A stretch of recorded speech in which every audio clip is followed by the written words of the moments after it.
안녕하세요, 핑클릭스입니다. 최근 몇 년간 이 투자의 이 테마로요, 아마 가장 핫한 분야는 이 전기차를 들 수 있을 거예요. 매년 100%가 넘는 엄청난 성장률을 보이고 있는 시장인데요. 아직도 이 전체 자동차 중에서 이 전기차 비중이 이 5%밖에 되지 않는다고 하니 뭐 이론상으로는 앞으로 10배, 20배 성장할 수 있는 이 잠재력이 있는 시장이죠.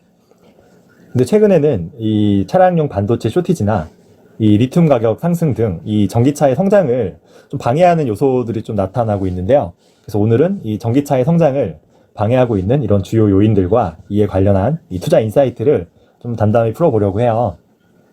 첫 번째는 이 반도체 쇼티지인데요.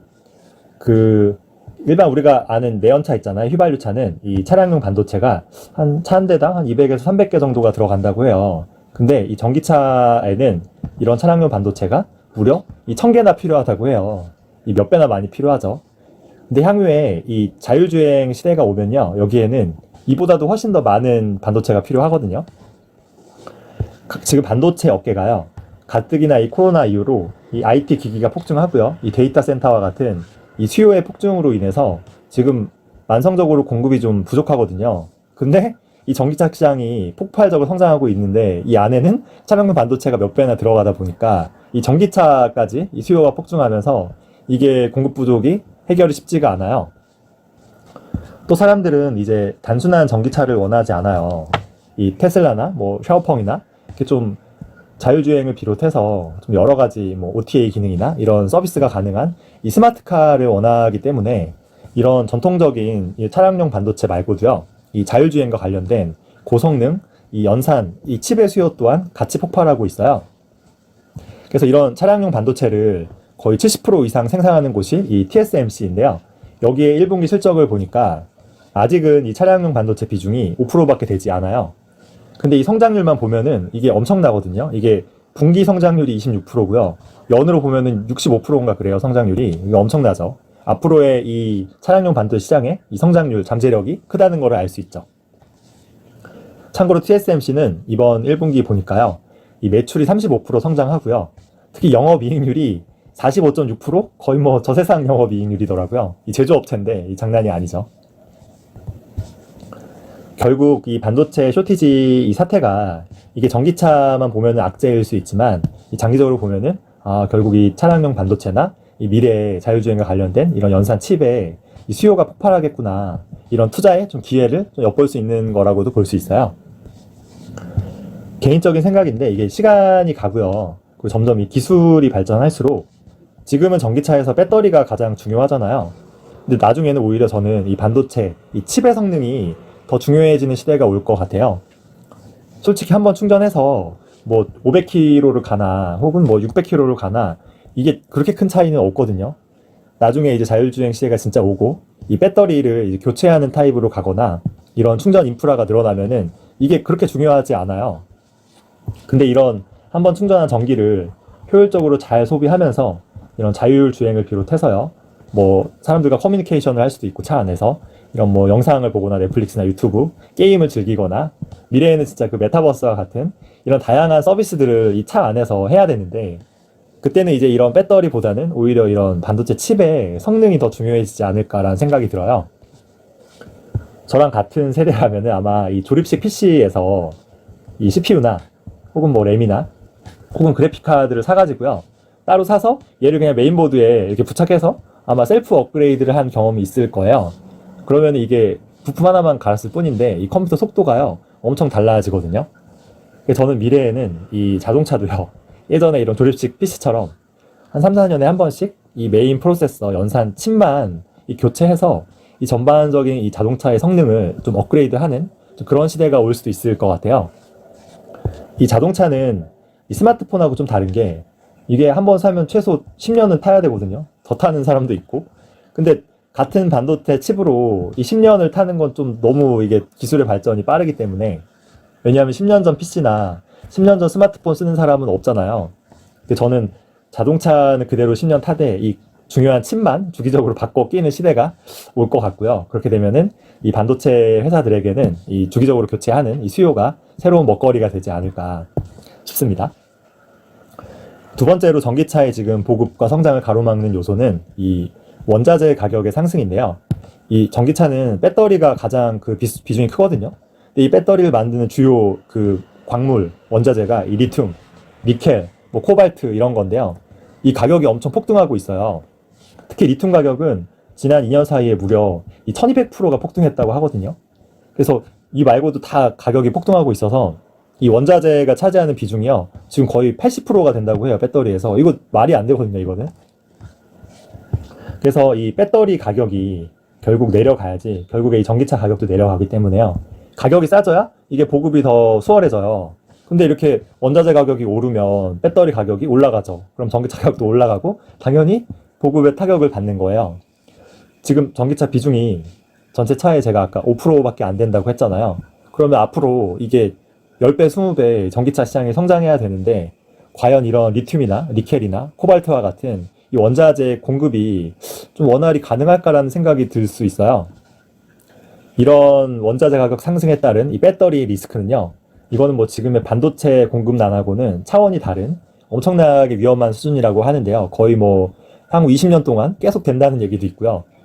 이런 리비안 CEO나 업계 관련자들이 좀 경고를 많이 하고 있죠. 이 반도체랑요. 그리고 이 배터리는 진짜 좀 다른 것 같아요. 성질이. 반도체는 좀 더 작게, 좀 더 촘촘하게 미세 공정이 중요하기 때문에 이게 값비싼 칩일수록 오히려 이 원자재는요. 적게 들어가게 돼 있어요. 그리고 이 반도체 원자재는 이 실리콘, 규소, 이 모래거든요. 그냥 이 도처에 깔려 있잖아요. 엄청 구하기 쉽죠. 반면 배터리는 이게 비싸고 좋은 배터리일수록 이 많은 양의 전기를 충전해야 되기 때문에 이게 원재료가요 엄청나게 많이 필요해요. 그리고 이 원재료도 뭐 리튬, 니켈 같이 좀 구하기가 쉽지 않은 재료거든요. 참 이 둘이 성향이 좀 다르죠.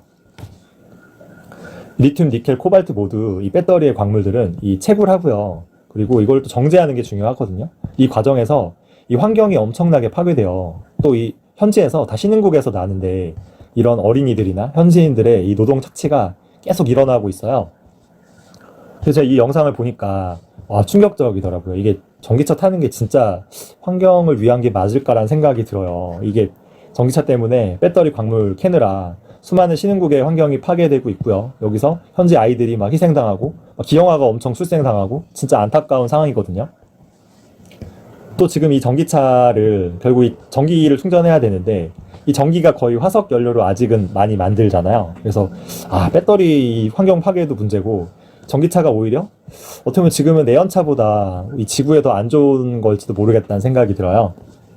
그래서 지금의 배터리는 결국 이 리튬 기반의 배터리인데 이게 좀 장기적으로 지속 가능할지를 좀 고민해 봐야 되고요. 제 생각에는 이게 좀 혁신적인 기술이 나타나지 않으면은 이런 원재료 이 수급 문제는 진짜 전기차 성장에 발목을 잡을 것 같아요. 세계 각국에서 다양한 기술을 좀 개발하고 있는데 특별히 상용화 계획이 보이는 곳은 아직은 없어요. 작년에 CATL에서 이 나트륨을 이용해서 이 배터리를 만들겠다라는 얘기를 했는데요.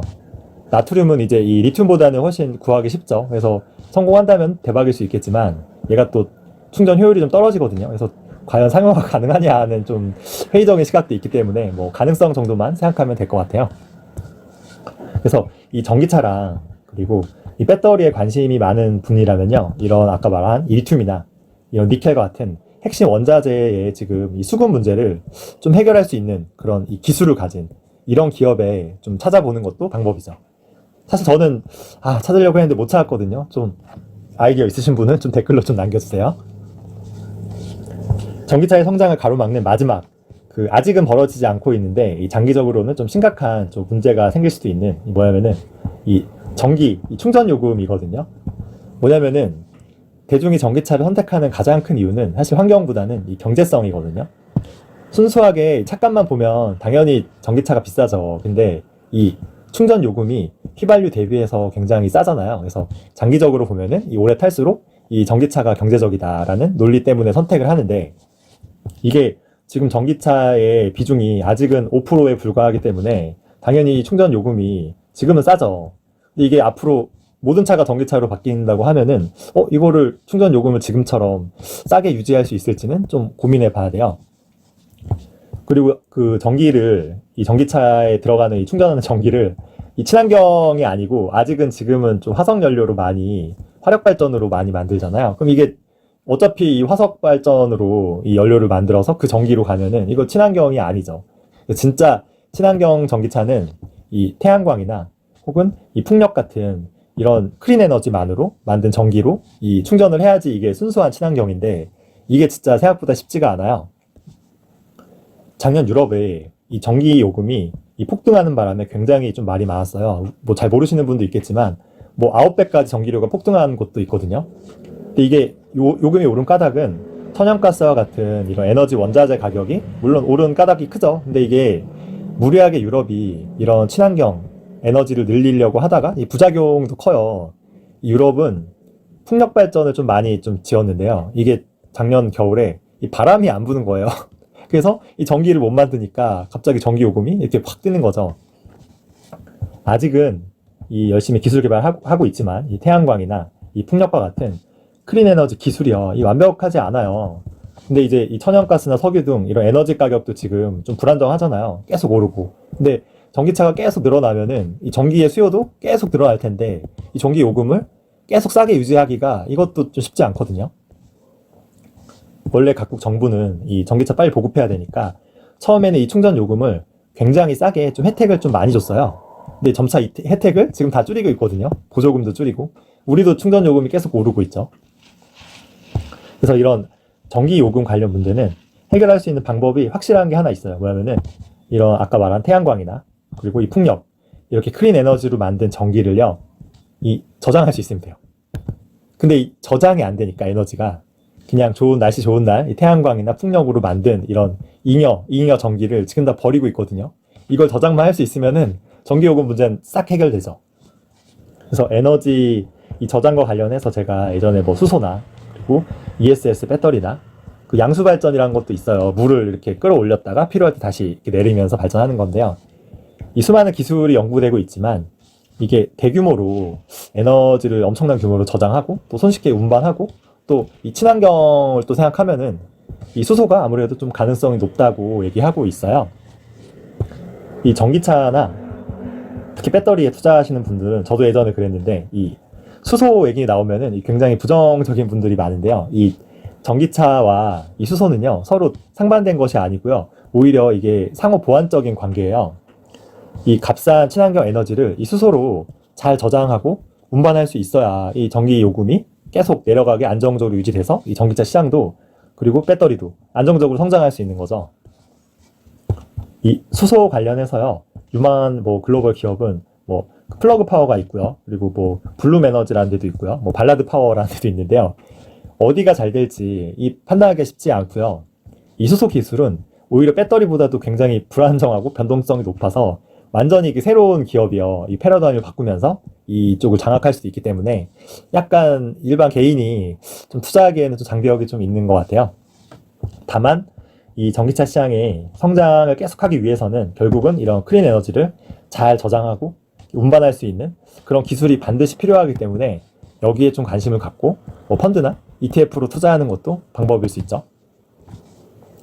제가 오늘 3개 얘기했죠. 그 전기차 성장을 가로막는 반도체 쇼티지, 그리고 리튬과 같은 원자재 폭등 문제, 그리고 이 친환경 에너지를 지금 저장할 수 없기 때문에 이 전기 요금이 자꾸 변동되는 문제. 이 3가지 문제도요. 저는 뭐 결국은 이 기술로 극복이 될 거라고 믿어요. 그래서 이런 거의 기술 속에서 이 투자에 기회가 있다고 저는 생각합니다. 위기가 곧 기회죠. 그리고 꼭 이 투자에 대한 인사이트나 뭐 수익률을 좀 떠나서라도요. 이런 기술들이 잘 개발돼야 진정한 이 친환경 에너지와 이 전기차로 인해서 우리 아름다운 이 지구가 잘 지켜질 수 있거든요. 저는 꼭 이런 기술들이 잘 개발되기를 진심으로 기원합니다. 그 준비한 내용은 여기까지고요.